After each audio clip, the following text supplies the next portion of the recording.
speaker like this coming on. The questions today is what we did is we asked some of the players in the boys and girls ECNL, what are some of the questions that they have? And there was 3 questions that kept coming up. So we'll go ahead and use those questions for tonight. And then any additional questions when we're done, we can go ahead and put in the box. And if it's something that we haven't gone over in the last few Zooms, we'll pick a couple good questions from tonight and we'll have Coach Jorden answer them for us. All right. So the first thing we have, Ryan, is what can you do to help yourself get recruited on and off the field? A lot of the players want to know for themselves, what exactly can they do on and off the field to help their chances? Yeah. And again, I mean, I don't know what the prefacing has been on the other calls. I can give general comments tonight that I think most college coaches would give answers to. I can't give specifically. I'm not speaking from wearing a UCLA hat tonight. So I'll try to give you some general guidelines and answer those questions. With regards to on and off the field, let's take the on the field part first. On the field, obviously, it's a challenging year, and so if you're a senior right now, then there's some challenges that we've never experienced before. I think, from my perspective, and I think for a lot of college coaches that I talk to, the most important thing right now is that players utilize this time to continue to work on their own development. And things are a little bit different. We don't have tournaments and showcases and everything else going in the same way at the Division I level. Coaches can't be out recruiting right now because of the NCAA dead period.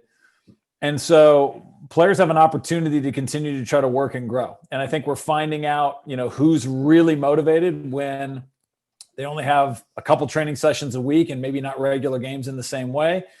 Who's really working hard to grow and develop and work on their own, because that's the difference at the collegiate level, is that players are training 5-6 days a week.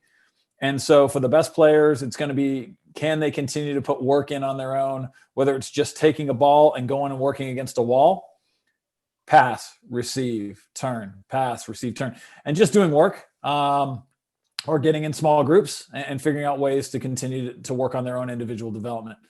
So from an on-the-field standpoint, continuing to work on those things, continuing to try to grow and take ground, and try to look at the game in a different way maybe than you have before.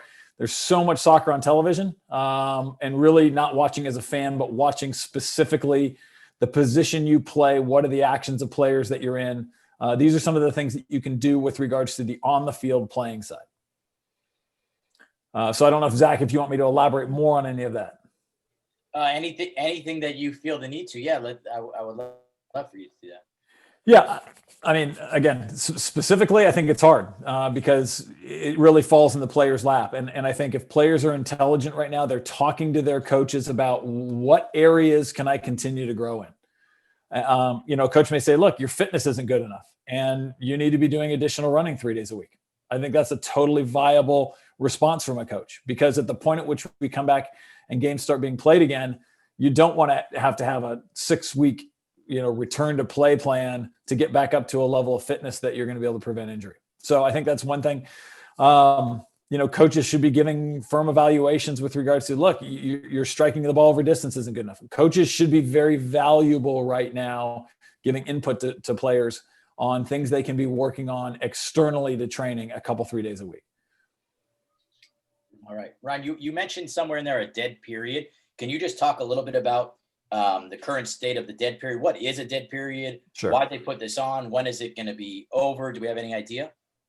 Yeah. So the dead period right now, and this is a strange one for soccer because in general, soccer doesn't have any dead periods with exception of a very short window around the National Signing Day. But we've got, in this window of time, we've got what is termed a dead period that the NCAA instituted, which means that for coaches, they can't have any in-person contacts with prospective student athletes. And so that means that you can't go visit campus and spend time with the coach. They can't come meet you off campus if you're of a permissible age to do so. And they can't come watch you play in person. There's no in-person evaluations. And so the NCAA at Division I and II initially, they put those restrictions out. The Division II dead period has ended. So Division II coaches now have some flexibility to go and recruit. and have the opportunity to do those things in person.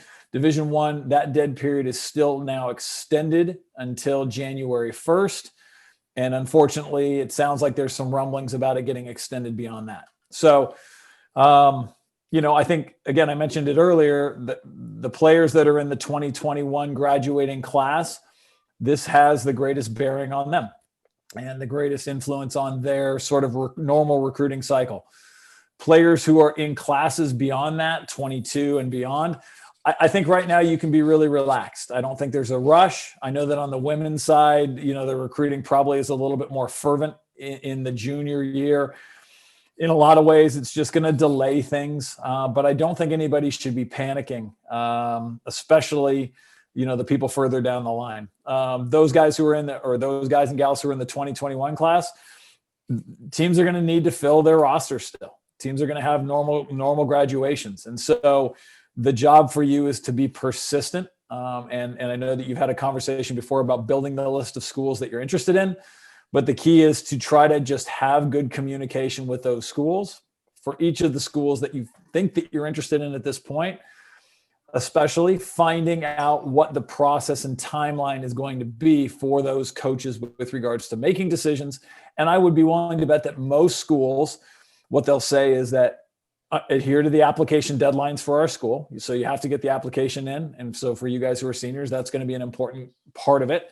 But then secondarily, just making sure that the communication line is open at the point at which either for Division I, a dead period is over, or the coaches are being allowed to travel at other divisions by their schools. Because I know that in some cases at Division II and Division III, even the NAI, athletic departments aren't allowing for their coaches maybe to travel to watch games, either from a fiscal conservancy standpoint or from just a COVID safety standpoint. So again, I think it's being proactive.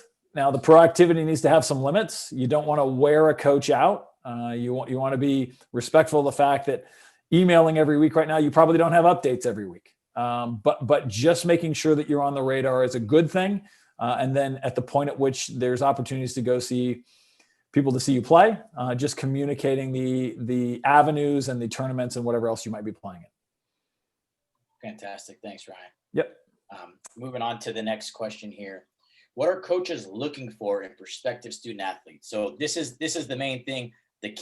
One of the main questions the kids asked when I was walking around the fields over the last few weeks, saying, what do I need to do? What exactly is the coach looking for?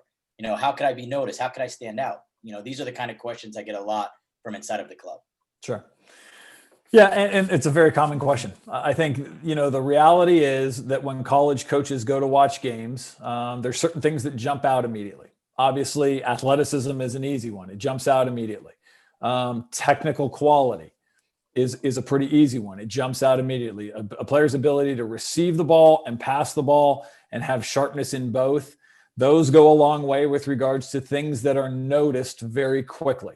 Obviously, somebody can run fast. I mentioned the athleticism. That's something that jumps out.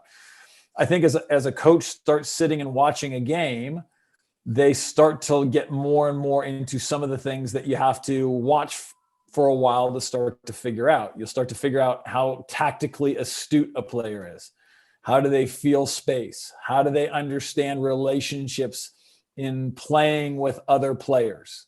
Because as you go up in levels in this game, and from playing at a high club level to playing at the collegiate level, the thing that changes is the speed of play. And so time and space become the critical factors. And so in that, players' abilities to not only be quick or have good technique, but players' abilities to scan the field, to be able to look at their relationships positionally with others, both against and with them, and be able to find the spaces that are going to allow for them to execute technically efficiently.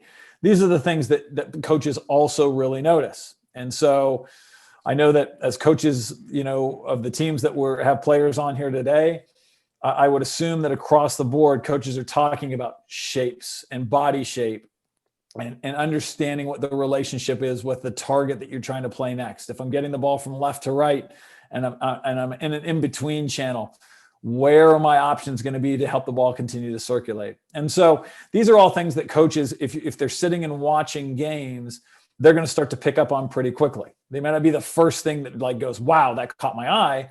But as a coach is watching a game or watching players specifically, these are things that they start to figure out. And then a fourth thing that coaches start to figure out is, who just is willing to compete hard all the time. And so and that takes on a lot of different forms. That takes on the form, obviously, of somebody who is running and chasing and fighting and getting after people, because that's the game. And at the next level, I think I'll hear some coaches term it fake, quote unquote, fake defending, when somebody sort of closes somebody up, but doesn't really get there to defend and doesn't really put the player under immense pressure. Well, that's not really competing. Or a ball getting played in beyond you and just sort of drifting back towards your own goal. It's not really competing. And so there are things in that regard that stand out. Another one that you might not jump off the page at people, but is part of competing, is players willing to give information to their teammates. And I see it working with youth players all the time. I feel like youth players feel like two things. First of all, I just have this, mental telepathy with others that we can communicate without talking, and it doesn't work that way. And secondarily, I think youth players feel like, well, if I give information, the receiver's not going to like that. They're going to think I'm being critical of them. And that's not the case. If you're competing, you're giving information to those on your team because you see something from a perspective that can help them as well. And so when you ask what are coaches looking for, they're hoping to see top athletes. They're hoping to see players who are very proficient technically. And as they watch more, they're hoping to see ideas about the game that have become ingrained through training that allow for players to understand how to make the game work. And that might be on the defending side, understanding tactically how the team is pressing and defending. It might be on the attacking side, understanding the position that the player plays in, how to functionally help their team use the ball. And it also might be seeing a player end up rotating during the course of a game into different positions and still having a very good idea about what other positions require when they find themselves in a different role. And so, if you normally play as a central midfielder and you find yourself in a wide channel because the game took you there, do you understand during that period of time how to operate in that position? Or are you immediately just jogging back to the middle to get back to where you play? If the game's not telling you that that's what's required. So I think there's a lot of little nuances in it, but the top players will have all these characteristics. They'll be able to do all these different things. And the byproduct is this is what makes them effective. They find time and space to execute and help their team. They understand how the game should flow and work. They can play in less touches as a result of it because they have the time and space. They're not under as much pressure. And as a result, now their technique can show more clearly. And the byproduct is at the next level, if you take 4 touches every time, you're giving the ball away and your team's not very happy. So you have to be prepared to find those things to help be successful. And I think coaches are looking for these things because they know that if there's a lot of those qualities, then the player will be more easily able to transition to the next level.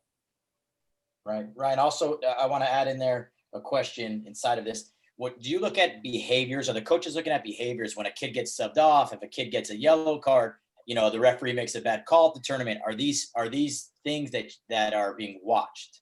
100%. I think it's a really great question.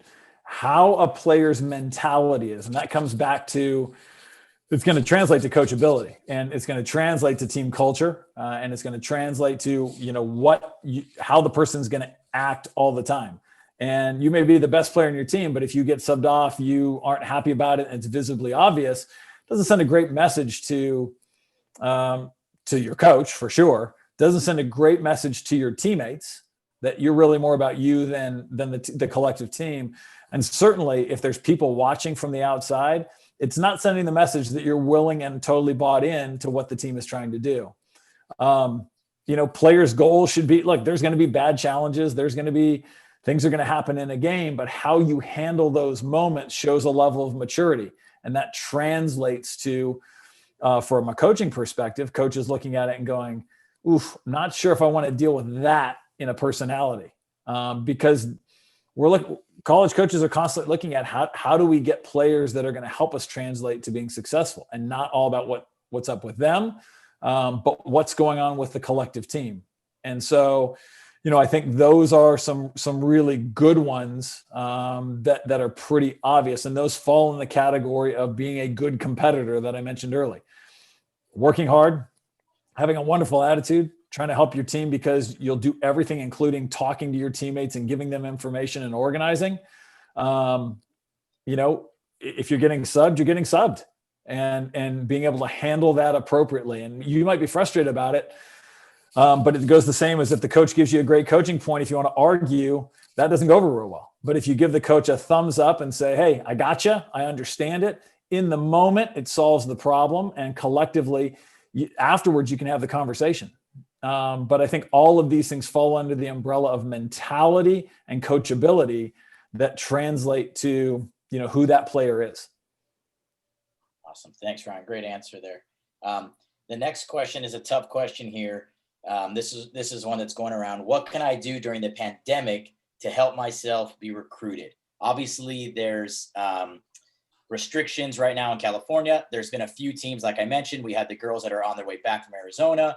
I think some of the boys ECNL went. I think other people went for scrimmages or a tournament here and there. But some people might not even have played a game to this point in California. So, what can players do during this time? I know there's probably a variety of different answers, but just some insight from your perspective, to help these guys right now during this pandemic.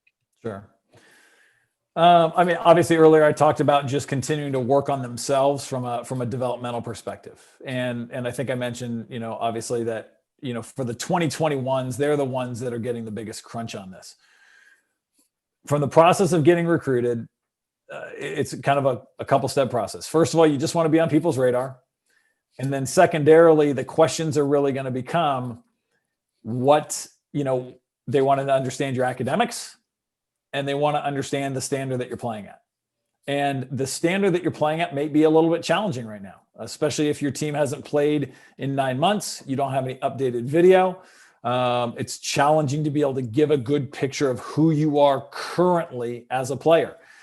And again, for some of the younger players, that shouldn't be a big concern at this point. For some of the older players, as hopefully the club gets more and more ability to scrimmage at practice, it's not a bad idea to even get video from training. It's even if it's 8-a-sides at training, you're going to have a higher level of game interaction or training interaction. The coaches can get a perspective of what some of your characteristics and traits are.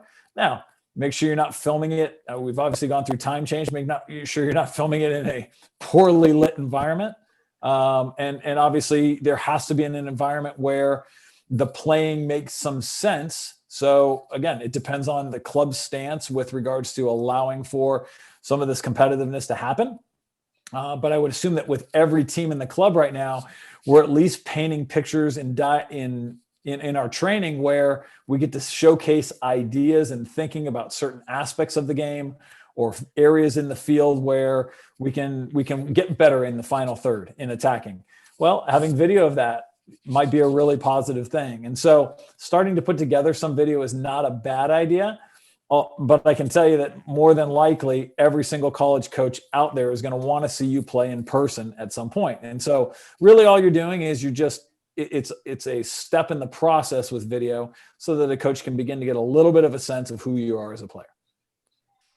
Awesome. Thanks, Ryan. For my questions, that's it. I want to open it up now. I know we have quite a few people on here, but if we can type it in the chat box, and we'll go through some of the questions. I think we have about 10, 15 minutes left here, Ryan. So if we have some good questions, we'll put them up here for discussion. Great. All right.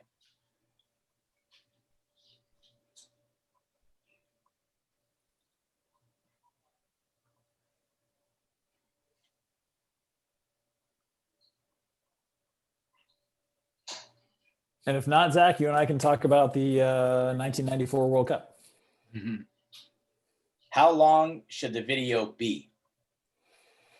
Yeah, and I'm sure that when you guys had the conversation a couple of weeks ago working on the video, I think initial video really should be no longer than 3 or so minutes.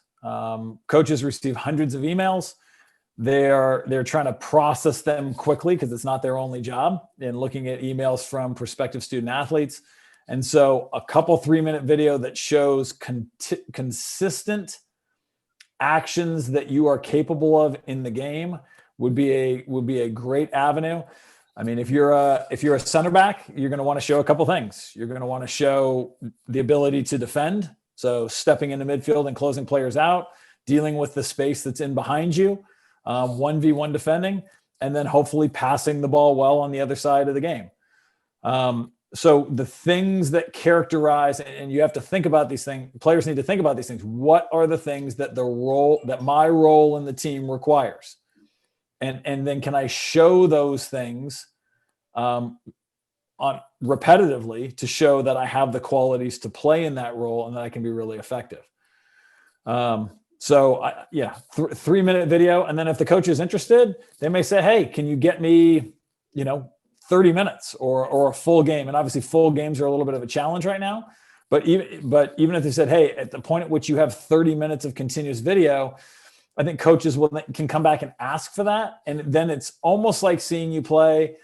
And hopefully they are able to then start to get a sense of, when you're not directly dealing with the ball, what are your actions? Where's your movement? What's your positional thinking? Because all of these things translate to some of the tactical things that I was talking about earlier.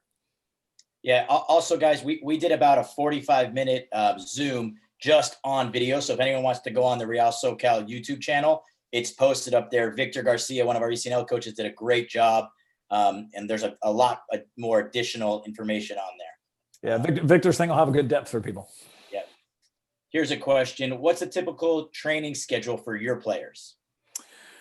And again, I can't talk specifically about UCLA, but I think from a collegiate environment, it's a 6-day a week. It doesn't matter. And it really doesn't matter where you are. Whether you're at an NAIA school, whether you're at a Division II school, Division III school, Division I school, during the season, you're going to be training and playing 6 days a week. And so the expectation is more than likely going to be that you have about a 3-hour time commitment on a daily basis, whether that's training that encompasses video, training that encompasses strength and conditioning with it on the same day, or whether it's a match day. And so typically, every program is going to have their sort of plan with regards to when they're going to be running their training session. Maybe it's in the afternoon, maybe it's the morning, but they're going to have those 3 hours set aside. Their student athletes will be, making their class schedules around that window, whether it's before or after. And that balance of being a collegiate student athlete and prioritizing both things can then be achieved. But I do think that there's a pretty significant time commitment, and 3 hours on a daily basis is probably a minimum between the preparation, the to and from, the training itself, the social engagement that goes along with your team coming and going. But it's what makes it a huge joy. Another question here. How long do you think the D1 dead period will be extended to? I don't think you have the answer to that, but any insight? So my understanding, and this was just coming out on Friday, is that the football coaches, the Division I dead period was going to be extended to April. Now, again, whether that's what ends up happening or whether there's some sort of fractioning of it where in-person contacts can't happen, but in-person evaluations can. I mean, I think a lot of coaches would be for that, being able to go watch games, even if we can't host players on campus or go meet people in person. But I don't know. I don't have a hard and fast answer. And I was checking earlier tonight before I came on the call to see if something was out yet. And I did not see anything to this point. So I'm still crossing my fingers that maybe it'll be ending December 31st. But when football started to make the move, the way the NCAA works, typically there's uniformity. So hoping against it, but we'll see. All right. Then we have a question, the classic question about ID camps. Me. About their value and whether you should attend. Okay. Yeah, great. Okay, so ID camps over the course of the last decade have turned into, I think, a valuable asset to coaches with regards to narrowing their recruits and being able to see recruits play in person. Obviously, it depends campus to campus. There are going to be some schools where it's a big shotgun approach. They're going to send an email to every single player in the Surf Cup roster books, because they're trying to get the biggest camps possible, because it's how they help fund the aspects of their soccer program. There's going to be other schools where the camps have significantly lower numbers, and the coaching staff or invited staffs are going to be there. So I think there's a couple things to look at when you're considering looking at camps. I would say don't just randomly go to camps. I would say that if there's a school that you're interested in and you're getting to a place where you're a sophomore or you're going to be a junior in high school, and you start to look at the list of schools that you're interested in, that going and paying for a camp at a school that you can get an experience and find out more about is valuable. I think that it's important to consider. You can't go to every camp under the sun, and lots of coaches will invite you to camps. But I think from my perspective, you need to ask questions about the camp. How many prospective student athletes are they anticipating being at the camp?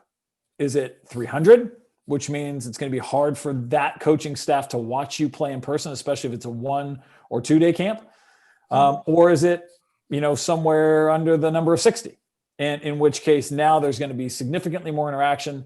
The staff from that school is more than likely going to be running the camp and be involved.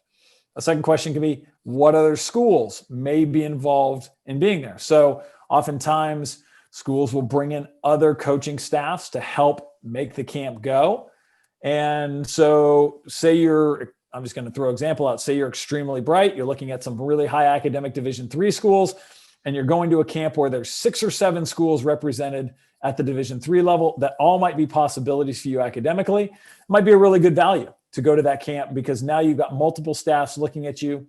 You're able to engage and have conversations and meet those coaches, and that can be really valuable. I think as you get closer and closer to the decision process of looking at schools, and coaches say, hey, it will be great to have you come and be part of our camp so we get a chance to work with you, I think that's where the dialogue with the prospective student athlete and the coach really can happen. How many people are at camp? How much engagement will I have with your staff? Will your coaches be running the sessions that I'm in? And hopefully, if you're a ways down the road in the communication process, those coaches have also been able to articulate to the prospective student, hey, here's what we see in your game. Here are the things we see about you. I know you play central midfield for your club, but right now we see you as playing more as an outside back. I mean, that's a common conversation. And we really want to see you play in that position at camp. Okay, great. They're articulating something about you. They're talking about why they see you in a certain position. They want to learn more about you. There's probably a greater chance that because you've had that conversation that you're far enough down the road to go to a camp, visit the campus, explore the opportunity at that school, and have a chance to be able to see, hey, could this be a great fit for me? But you want to make sure that it's a school that makes sense for you from an admissibility standpoint, because if you've got a 2.5 and that conversation's happening with Harvard, that's not happening. And so somebody thought I was funny. That was good. So, I mean, look, you want to tick the boxes. You shouldn't be going to 15 different camps to try to go figure out if it's going to be a great fit for you. Pick the schools that make sense. If somebody follows up with you from the tournament, if you can get on the phone with them and talk to them about what they've seen in you, that narrows it down that they're actually recruiting you and not just sending it to a list of names and email addresses that they got as a response. And if you send an email and you get a very generic, hey, we'd love for you to come to camp, if they haven't seen you play in person, again, it's one way to go about it. If you think, hey, I can go make an impression, but I would personally want to make sure that I at least there was some sort of repertoire before I just started randomly going out to camps. That's a great answer. I've heard that question quite a few times, Ryan. That's the best answer I've heard. So thank you for that. A question here. I don't think you're going to be able to answer this one, but is what recruiting network do you recommend? So I don't think you can endorse a recruiting network. Is there anything you can say about any recruiting network? Yeah, I certainly can't endorse any recruiting network. I would say that in general, we're talking about like recruiting companies, Zach. I believe so. Yeah. I believe so. So no offense to anybody who works for a recruiting company, but if it was me, I wouldn't subscribe to one. All they're going to do, they're going to generically push your stuff out. And most coaches, in my interpretation, having sat on a lot of panels, most coaches, that stuff doesn't go very far. If you're interested in a school, send a personalized email. Have an idea about the program. I see, Coach, that you're graduating 6 seniors this next year in the class that I would be coming in. I'm hopeful that I can be one of those players. And I'm sure that did Terry talk about, when he was on, did he talk about writing good emails? We talked a little bit about emails. Yeah. I just think a really good email is important. Talking a little bit about how you've got a snapshot of what the program looks like. And I just gave an example of, you're going to have 6 seniors. And so I'm hopeful that I could be one of your 6 seniors in your graduating class. It just shows that you did a little bit of legwork to pay attention to things. Don't try to recite the coach's bio. Don't try to, talk about all this X, Y, and Z. Show that you've done a little bit of homework. Make sure that you put in your academics, and you need to do the research that you've paid attention to what the standard for admission typically is. Try to include video if you have it, or upcoming events once those get going. And then, I think from a recruiting service standpoint, they can do all that for you. But I think the perception of most college coaches is that if you're not willing to do that for yourself, for the 5 to 10 schools that initially you're interested in, prior to coaches maybe seeing you play and being interested in having a conversation with you, then maybe it shows a little bit of a lack of self-drive or initiative, which college coaches are going to want to see coming from you. So the personalization is always way better. You have a much better chance of getting a personalized response as opposed to something that's more generic because some company put it out for you. If you want to be recruited, do the work. Well said, Ryan.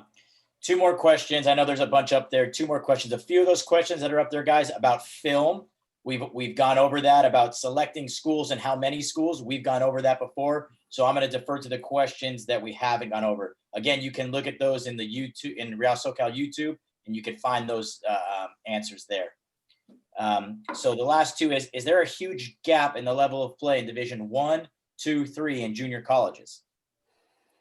Yeah, that's a really good question. And I think this is one that over the course of time, I always hope it gets asked on panels because I think it matters. There is a big difference and there's not a big difference all at the same time. You're like, oh, great, good answer. So here's the deal. At Division 1, mistakes get punished significantly higher than at Division 2. There's more time and space at Division 2 than there is at Division 1. And it's the nature of the athletes and the fact that the playing standard is just higher. The same thing translates typically from Division 2 to other divisions, whether it's Division 3 or NAIA, whether it's to the junior college level. Now, I would say this, there is a tremendous amount of overlap in standards between the different divisions. And so if you take the top 30 teams of Division 1 and take them off the top because they're better than everybody else, and you take the next 30 teams in Division 1, and then you took the top 10 teams in Division 2, those games between 31 to 50 in Division 1 and the top 10 in Division 2, it's going to be a really good college soccer game. It's going to be extremely competitive. The Division 2 group will have a chance of winning. And there's some overlap. Similarly with Division 2 and Division 3 and NAIA, there is going to be some overlap across the board. And I think when we look at rosters for schools, there are going to be players on every Division 1 roster that could be starting at Division 2 schools that have made a Division 1 roster and maybe don't get to play earlier in their career. And so when I talk typically in forums or panels, my emphasis is always trying to find the right fit. You may have a couple Division I opportunities. And when you talk to the coaching staff and you say, Coach, where do you see me in my first year at your school? And you've got 30 players on your roster. Do you see me being a top 11 player? Do you see me being 11 through 20? So maybe you're traveling all the time with the team when the team goes on the road. Do you see me being 20 to 30? Coaches should have to answer that question. That helps them articulate to you where they see you and why. The why is important, not just, oh, I see you here. They should be able to tell you why, because you can do this, because we have a hole in that position. We think you can compete to play in that role. I think these are all important things. Oftentimes, it's a hard transition for 18-year-olds to jump into essentially an under 23 league. And so somebody who's like, I want to play Division I, I want to play Division I, I want to play Division I. And the opportunities that they have in reality means that they're going to be number 22 through number 30 on a roster. If you translate them to being at a Division II school, that might be a very, very good Division II program. Instead of being 22 to 30 on the roster, they may now be 12, 13, or 14. It's a pretty big difference. 12, 13, and 14 play in every game. 22 through 30 don't play at all and probably end up by default redshirting a year. And now, there's nothing wrong with that, because if you found your dream school and you get a chance to partner that with getting to play, let's say at the Division I level, and you're just being on the roster was your dream and you're going to hope to work your way in there, awesome. But you've got to know what you want out of this process. You've always been a starter in every team you've been in. You've been super successful, and now you're going to go be on a team where you can't get a game in a year. How's that going to be for you? You have to be self-effacing enough to understand that. And so finding the right fit goes even beyond, can I get on their team? It's, what is my experience going to look like? And I think that's the direct conversation with coaches that's important, and being able to have those. Listen, I played at the NAI level, had an unbelievable experience, and it's why I'm still in college soccer from a coaching standpoint. I know a lot of other coaches out there who are now coaching at really high levels and doing a great job, who played at the NAI, the Division III level, the Division II level. They had great experiences. It's why they're in coaching right now, because they love their experience so much that they want to continue to be able to be around it and to have an influence and be part of helping players play the game.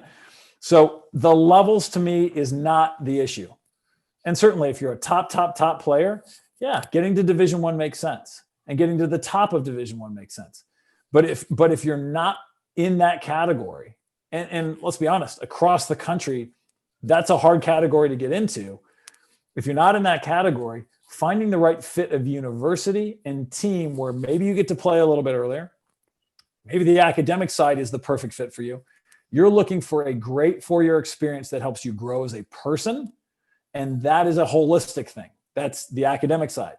That's the size of the school and the social environment. That's the experiences that you're going to get on campus. And look, there's differences between Division I, II, and III and the NAI with regards to how much you can train during the course of the year. Division III, much more academically focused, and there's a little bit less training in the outside of the competitive season. Division II's motto is life in the balance. They are making sure that you're not getting overloaded. Division I there's more time commitment. Junior college is a great avenue for people. If they're not totally sure, they haven't been recruited and been in a great fit, it helps with the transition of moving to the collegiate level, because you're going to find a game that has more time and space in it. And you get another opportunity and layer to be able to showcase yourself, to be able to say, hey, I can make that transition later. The cost of it is significantly less expensive. And you get to take care of a lot of the general education requirements. And if your planning is good, you can still transfer and do 3 years of playing if you've planned it appropriately. Those are for things for you to talk about with your coaches. But your coaches should be the most valuable resource you have right now, because your coaches, you should be asking this question, Coach, what level should I be shooting to play at? What level should I be shooting for? Top 25 Division I schools? Should I be shooting for Division I, but maybe more in the middle? Should I be looking at those in combination with Division II schools? Should I be looking at Division III schools? All of these things are really important, and your coach needs to be able to give you an honest answer. These are the type of things, and you've got to, it's a dialogue. They got to know your academics. They've got to be able to look at you as a player. They've got to be able to help you make decisions so that you're not aiming and focusing on schools that aren't going to be a great fit for you from a playing side, which then therefore, if you remove that, what does that mean? We just want to find you the right fit collegiately, and the soccer part being part of it helps make for a wonderful experience. And in some cases, it can be what helps get you into school, but that shouldn't be the reliant factor. It should be, can I find the right fit? Can I find the opportunity where I get to partner something I've done all my life and I love, along with the academic part, because those two things together are going to help you really grow and develop. And it's a reason why companies like to hire student athletes, because they've got this other component. So, Zach, I know I went all over the place with that thing. No, that was fantastic. Our last question is, how important is academics in the recruiting process? You touched on it a little bit there.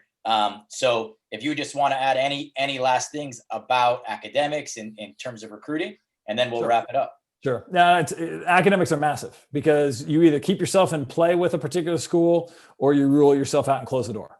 And so the academic part is going to be a huge component to it. And a lot of coaches, that's the first thing they want to know, because they don't want to waste their time recruiting somebody who isn't going to have a chance to get admitted to their school.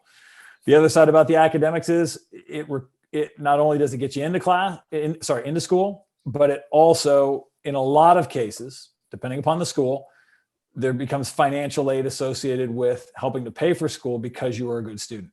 And so it is a massive deal. And if you're a 2021 grad, you've got less time to be able to work on that. Hopefully you've done an unbelievable job to this point, and you don't have that much longer to just continue to maintain it so you can, maximize. For those of you who are under that, you've got lots of time left. You got to understand how the academic averages work. And even if you had a bad year, you may have 3 years to go and you can really change it, but it's on you. It's in your court. And the worst thing that could happen to you is you could be at an event. You could have a school that you would love to be going to, that you'd be so excited to have the coach come talk to you about, being part of their team. And they look and see that on the team's brochure that your GPA doesn't quite qualify for them to get you admitted or for you to get admitted to the school. And they never have a conversation with you because they know they can't get you in. You're not going to be admissible for them, and you lose that opportunity. Or you've reached out and contacted them and they say, listen, we're just sorry, you're not going to be admissible for us. Or that you could get admissible, but the financial aid component doesn't fit together well enough because you just didn't work hard enough in school when you were in high school. It's massively important, and it takes a financial burden off of your family in most cases because you were able to dedicate yourself to doing work academically. All right, Ryan, thank you so much. That's another great answer. We appreciate your time so much. It's very, very good information. We have this thing recorded. We're going to put it on our YouTube channel to go along with some of the other ones we've done. I'm sorry that we didn't get to all of the questions.